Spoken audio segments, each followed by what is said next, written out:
ధనగుంపు, గుణగుంపు. జీవులు, అందులో ప్రత్యేకించి మానవుల సకల అవసరాలు తీర్చుకునే పద్ధతులు 2 రకాలు.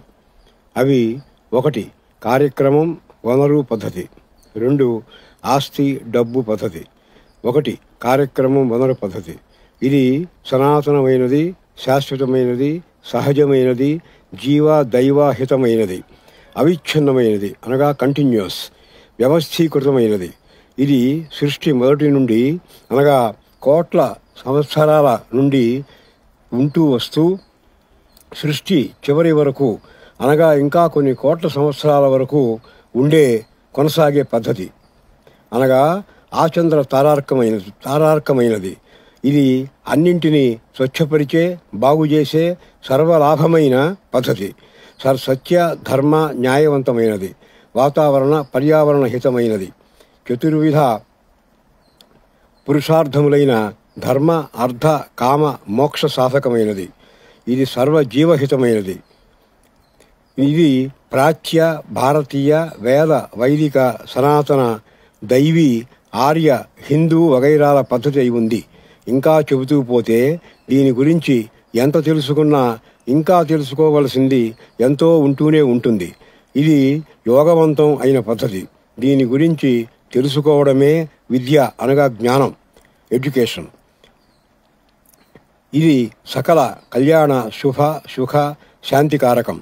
ఇటువంటి పద్ధతి ప్రకారం ఈ పద్ధతిలో తమ యొక్క సకల జీవన అవసరాలను తీర్చుకునే సమూహాలను గుణగుంపులు అంటారు.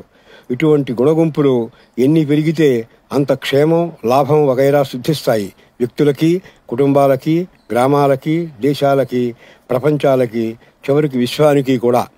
ఇదే సకల మతాలు మంచి గురించి చెప్పిన ప్రవచన సారం. ఇదే ఇల్లాలు పద్ధతి అని చెప్పబడింది, అనగా పతివ్రతల పద్ధతి అయి ఉంది. ఇది శిష్టులు, శ్రేష్ఠుల పద్ధతి కూడా అయి ఉంది, అనగా శ్రేష్ఠ జనశ్రేణి పద్ధతి అని చెప్పబడింది. అనగా production, processing, consumption and barter అని పిలువబడే ఉత్పత్తి, వృత్తి, వినియోగము మరియు మార్పిడులకి సంబంధించిన పద్ధతి. ఇక 2 ఆస్తి, డబ్బు పద్ధతి. ఇది అధునాతనమైనది అనగా నవీనమైన కొత్త పద్ధతి. అశాశ్వతమైనది, అసహజమైనది, జీవ దైవ వ్యతిరేకమైనది, వీటికి హానికరమైనది, విచ్ఛిన్నమైనది అనగా డిస్కంటిన్యూస్. ఇది సృష్టిలో అత్యంత అల్పమైన కాలం మాత్రమే ఉండే పద్ధతి. ఇది గత 150 లేక 200 సంవత్సరాల ఏళ్ల క్రితమే ప్రారంభమైనది. ఇప్పటికే వికృత రూపం ధరించి పురుగులు కారుతోంది. వెంటిలేటర్ మీద కొనసాగుతోంది. ఎంతసేపు ఉంటుందో తెలియదు.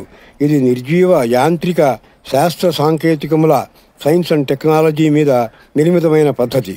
ఇది అన్నింటినీ కాలుష్యపరిచే, చెడు చేసే, హాని చేసే, సర్వనష్టమైన, ముదనష్టమైన పద్ధతి అని తేల్చబడింది.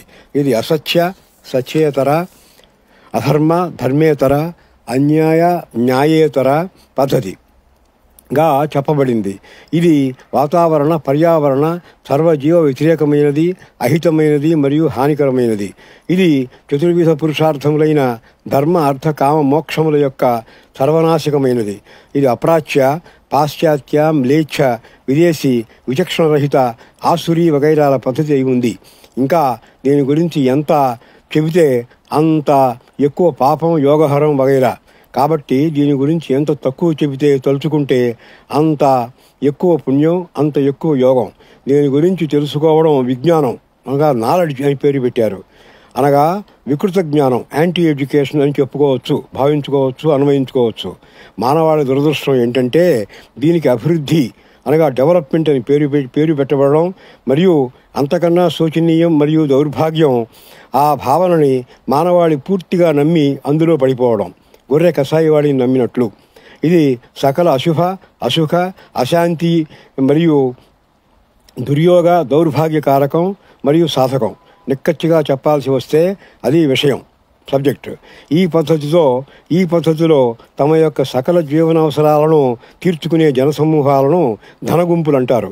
ఇటువంటి ధనగుంపులు ఎన్ని పెరిగితే అంత క్షామం, నష్టం, అనర్థం వగైరా సిద్ధిస్తాయి. వ్యక్తులకి, కుటుంబాలకి, గ్రామాలకి, దేశాలకి, ప్రపంచానికి మరియు చివరికి విశ్వానికి కూడా.